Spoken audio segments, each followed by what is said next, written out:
So here's something that MSC has that some of the other cruise lines could probably benefit copying them on, is they have this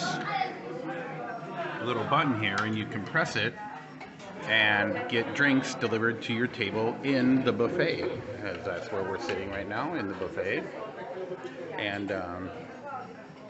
it works most of the time. There's been a few times we've had to press it 2-3 times to get the attention, but even so, a lot better than a lot of the other places where it's really hard to get any service when it comes to the buffet area and trying to get drinks.